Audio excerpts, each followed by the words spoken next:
Começando o nosso programa Gestão dessa semana, vamos conversar aqui com o arquiteto Leonardo Bianchini. O Leonardo ele tem um escritório próprio, né, atende individualmente aí os seus clientes e vai ser uma boa oportunidade para a gente também entender um pouquinho, não só sobre o segmento da arquitetura, mas de como um profissional atende essas demandas e essas necessidades de ser o gestor do seu próprio negócio, quando nem sempre é o foco final do seu serviço. Obrigado, Leonardo, pela presença. Valeu, muito obrigado também pelo apoio. Vamos lá. Onde é que a arquitetura entrou na tua vida? Olhando um pouquinho para trás.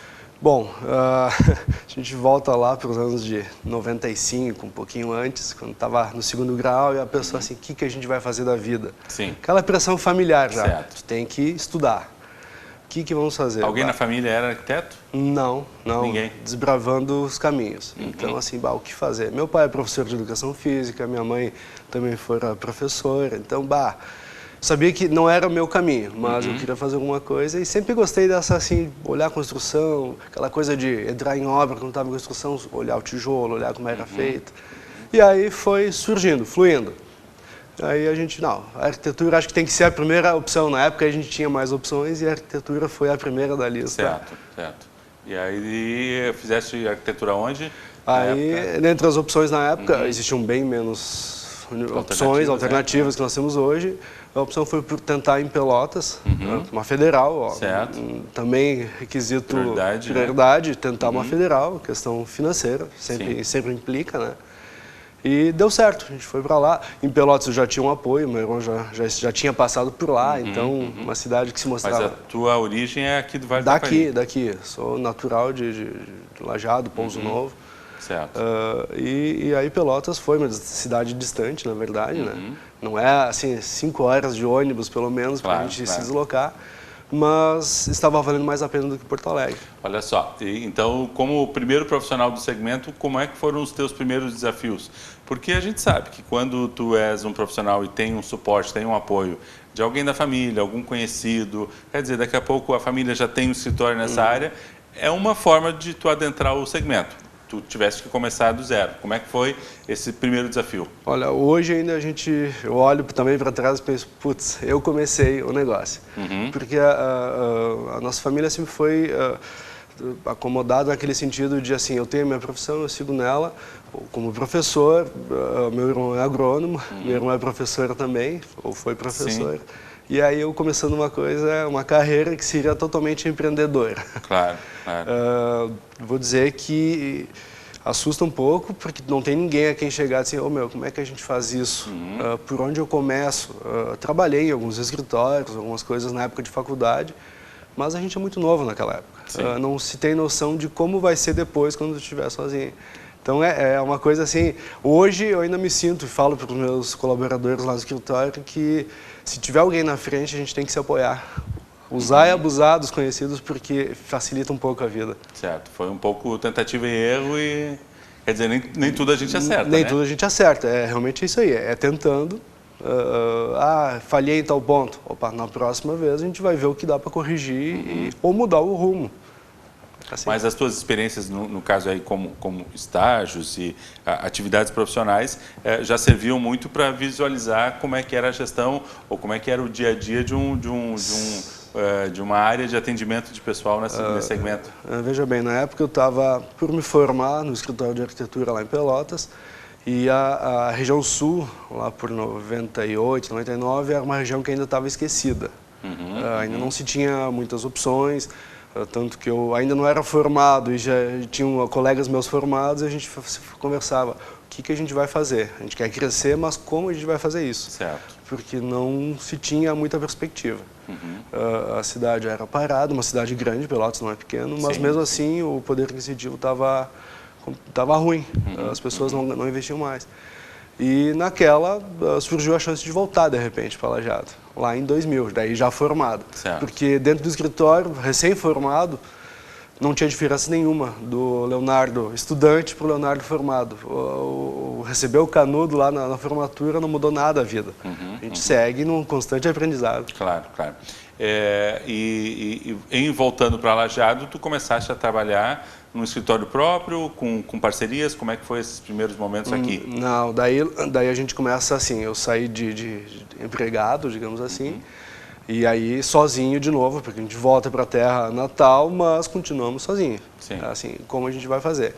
Voltei para trabalhar numa loja de imóveis. Se mostrou a opção, fui indicado, então a gente fez uma seleção, conversou.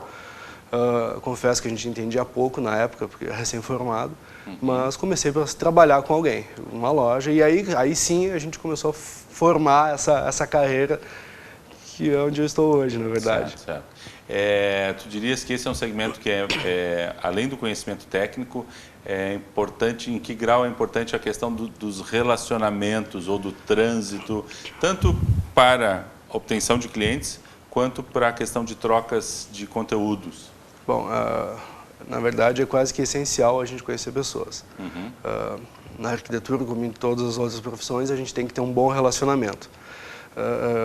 Essa troca, a gente tem troca entre arquitetos, muitas vezes, Sim. e é muito bom. A gente não vê Acontece como... isso? Acontece, e eu acho que não pode ser visto como concorrência. A gente se ajuda muito nessa questão de trocar conhecimento. Certo. No período que eu estive até dentro da Univas dando aula, foi ótimo, porque eu vivenciei um pouco da vida acadêmica também aqui. Um outro segmento que a gente também consegue captar novas ideias. E trabalhando nessa loja de imóveis, então que a gente ficou uns 2 anos, foi bom porque se conhecia pessoas de outras classes, a gente conhecia pessoas com outros trabalhos e começou a interagir com a sociedade também. Certo. Tu dirias que a área de arquitetura, a questão do design, assim, propriamente dito, ele é um segmento que trabalha muito com a questão da moda, ou de um certo, não de um modismo, mas de um certo comportamento, uma cultura de momento. E isso é importante que o segmento inteiro siga, ou cada profissional pode ter a sua identidade própria meio alheia a esse processo? Bom, aí eu falei 2 coisas. O Leonardo, ele tenta seguir também o momento que está acontecendo, mas eu entendo que o Leonardo entende que o cliente tem suas opiniões, suas características. Então, primeiro, Certo. a gente tem que respeitar o cliente. A gente segue o que o cliente quer, como ele deseja, óbvio que tendenciando, deixando com o trabalho dele inserido no momento atual. Certo. Mas a gente não pode deixar de lado também de vivenciar ou acompanhar tudo que está acontecendo na questão da moda, da parte da arquitetura, de construções. Então a gente tem que estar... Materiais, tem que estar evoluindo junto sempre. Dando a característica do cliente nos projetos, mas dentro desse contexto geral. Tá, legal. Vimos aí, acho que é bom a gente ter essa noção aí, até para quem tem interesse da área da arquitetura. No segundo bloco, vamos entender um pouquinho como é que funciona justamente esse processo. Como é que o Leonardo faz a gestão do seu escritório, conversando com o cliente, atendendo sua demanda, mas também colocando todo o seu conhecimento nesse processo. Já voltamos.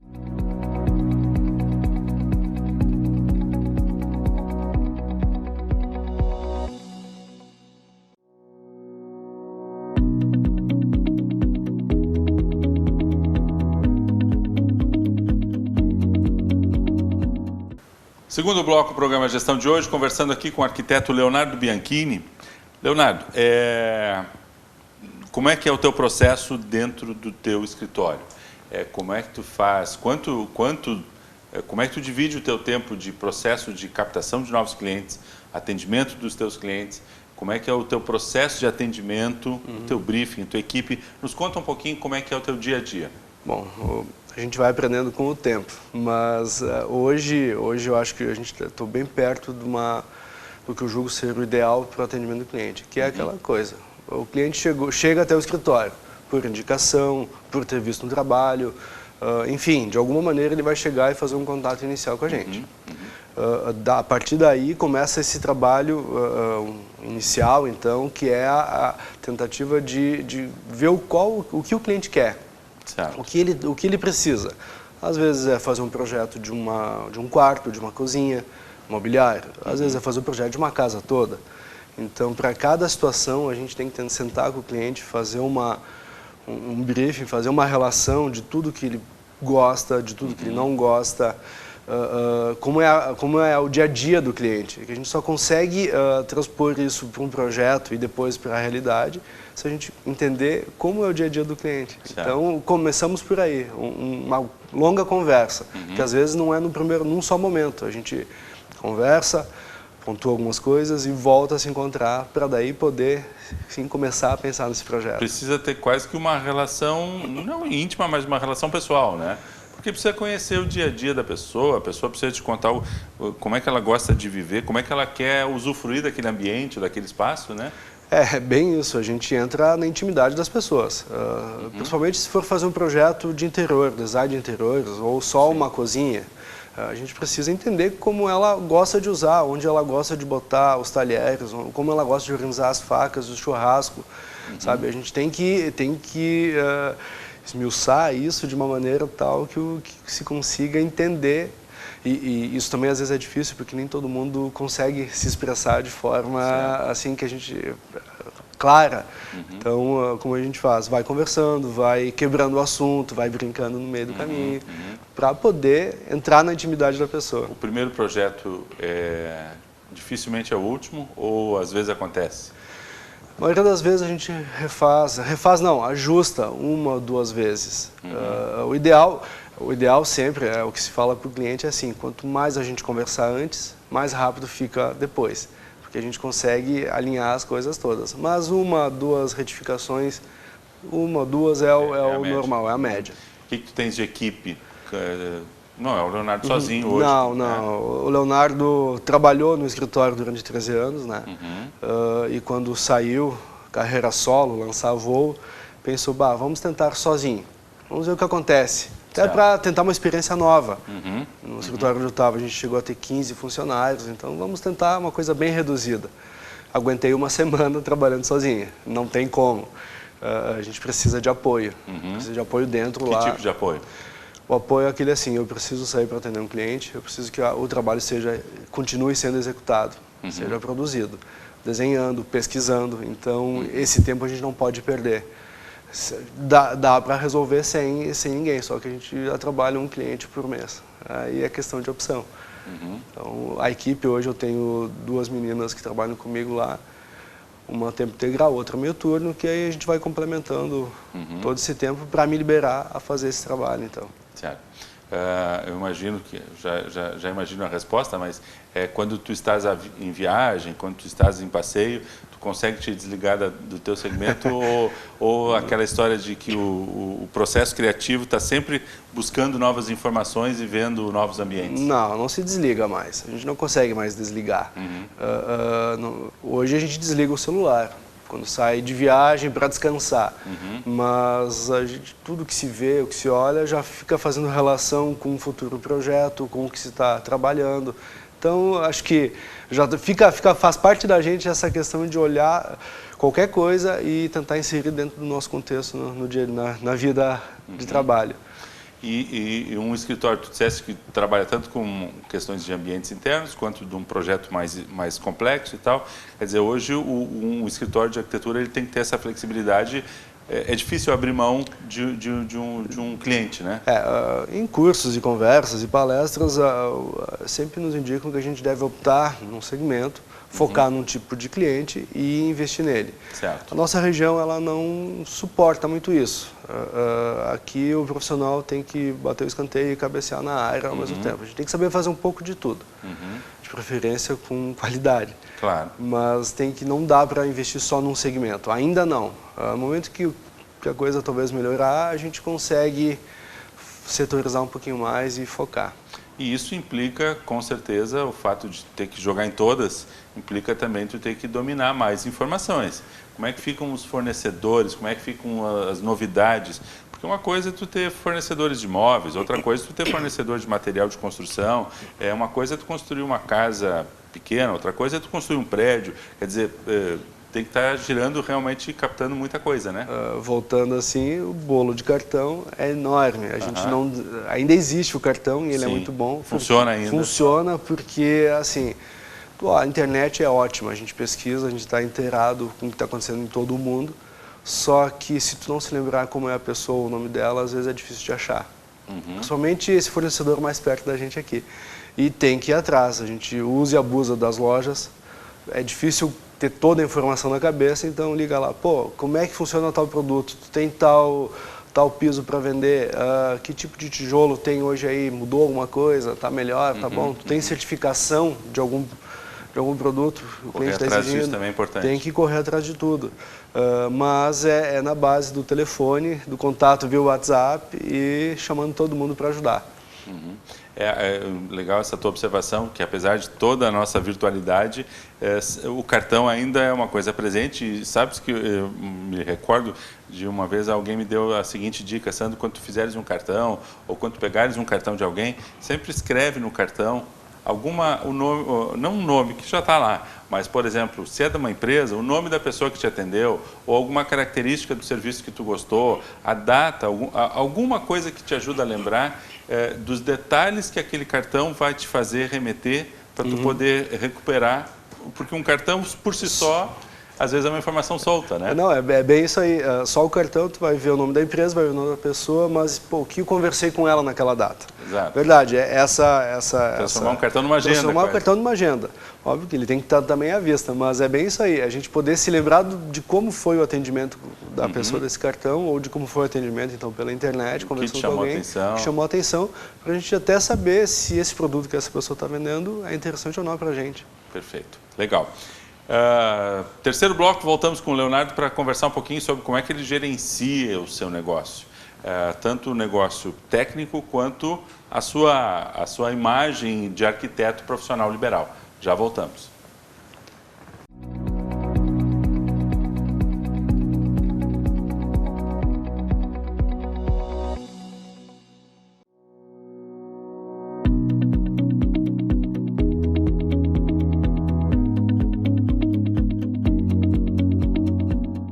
Muito bem, terceiro bloco do nosso programa de gestão de hoje, conversando aqui com o arquiteto Leonardo Bianchini. Leonardo, vamos lá, algumas questões do teu desafio de gestor. Agora não estamos conversando somente com o arquiteto, mas com o gestor.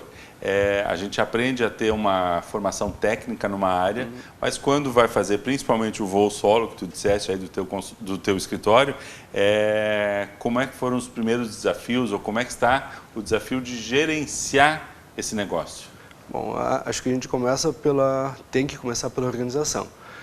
A gente organiza projetos, organiza os trabalhos. Quando for gerenciar, o gerenciar não é só o dinheiro, mas tem que se organizar. Certo. Agenda, o que tem que ser feito e tudo mais. Porque nós somos arquitetos, nós aprendemos a lidar com dinheiro. A menos a pessoa que vem de berço, tem pessoas às vezes sabem, têm noção de negócios.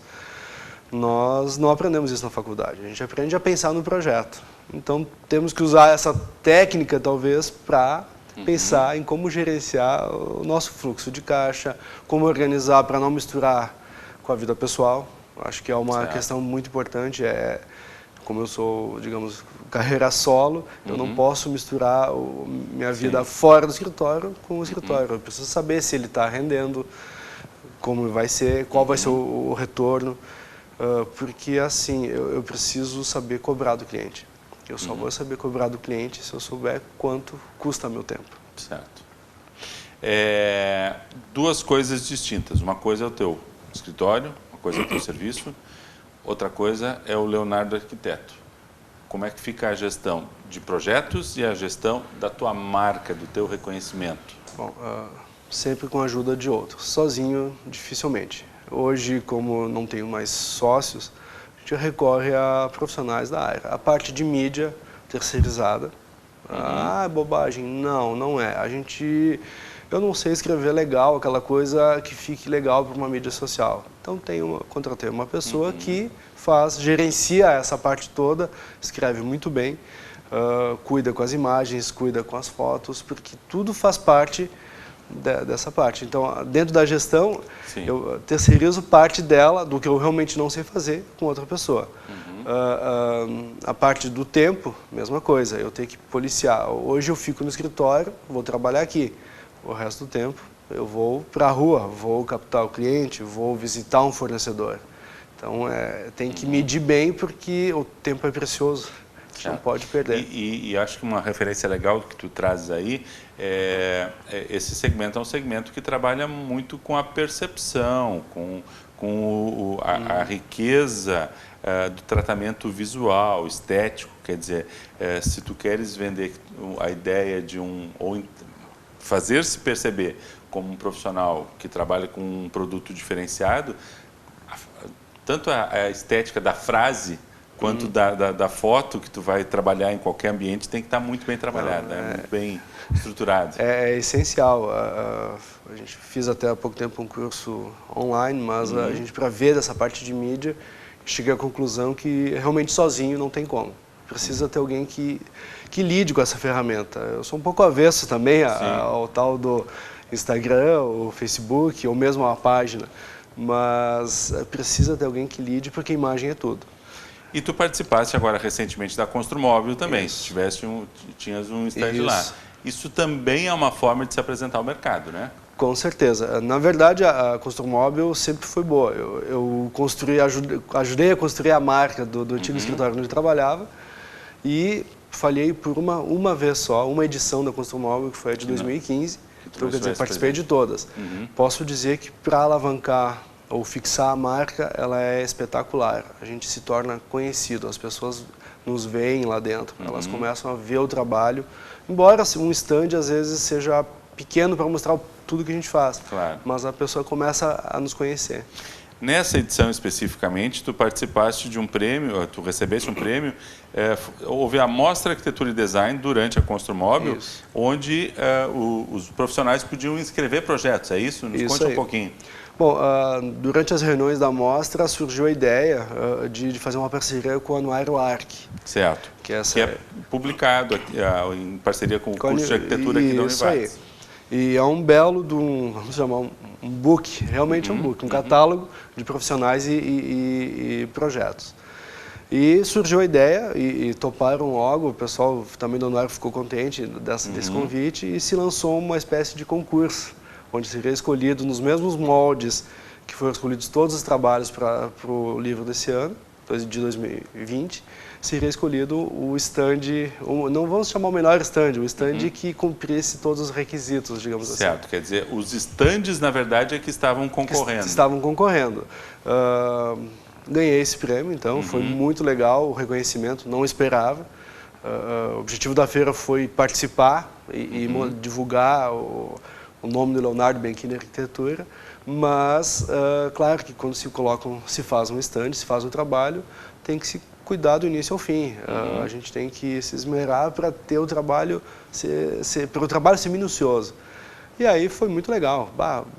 Quando eles leram os itens avaliados e a gente começa a pensar assim, poxa, não é comigo, mas de repente, opa, isso eu cuidei, isso estava dentro, isso aqui eu acertei também. E isso que eu acho que é legal da gente pensar assim, normalmente a gente olharia para um stand e diz, um stand tem que ter uma condição de receber uma pessoa, de sentar, de expor alguma informação, mas vocês têm que trabalhar conceitualmente isso, né? Quais foram as tuas diretrizes? Na verdade, assim, o stand desse ano foi um espaço Kids, tá? Ele nasceu um espaço vendido, quer dizer, eu tinha um objetivo com esse espaço, né? Então, assim, espaço para criança. As crianças têm que brincar. Então, começamos assim, vamos nos divertir, mas divertir as crianças. Certo. Então, a gente moldou esse ambiente todo de forma que a gente pudesse propiciar para as crianças essa diversão. Elas usaram realmente o espaço durante todo o evento. Certo. E isso é pouco comum nos demais, porque em geral a feira é direcionada para o adulto, né? Para o potencial cliente. Isso aí. Isso foi um ponto legal porque atraiu as atenções e, de repente, de certa forma, talvez tenha facilitado se enquadrar nos requisitos dessa premiação. Legal. Para a gente fechar um pouquinho do teu olhar, Leonardo, sobre o momento atual. Tu disseste há pouco que ainda é preciso jogar em mais do que uma posição para fazer valer a pena. Tu diria que continuamos essa tua situação que tu diz assim, o cliente ainda ele tem diversos perfis, a gente precisa atender mais de uma demanda, é em função da crise ou em função da nossa identidade local? Bom, a crise ela existe de certa forma, a gente está aí, todos os setores, não só da arquitetura, está sofrendo com alguma coisa. Certo. nome crise assusta demais, minha percepção. Acho que cabe a gente criar fatores que desviem desses problemas, que é, na verdade, o medo de investir ou de gastar o dinheiro. Então, hoje eu gasto o dobro do tempo para atender um cliente, para ter o mesmo faturamento, digamos, que eu teria há uns 3 anos atrás. A gente precisa ter um poder de convencimento, poder de venda muito maior. Porque ninguém mais está, não é questão de acreditar, o pessoal não investe mais sem ter certeza daquilo que vai fazer. Certo. Mas ainda aceita uma boa orientação e trabalha em cima de bons fornecedores. Sim, sim. Isso também é um lado bom da crise, que vai filtrando bastante. E temos bons fornecedores, não só na arquitetura, mas na área da construção, decoração aqui no Vale, temos. O Vale é fabuloso. O Vale todo, não só Lajeado, a região toda é fabulosa.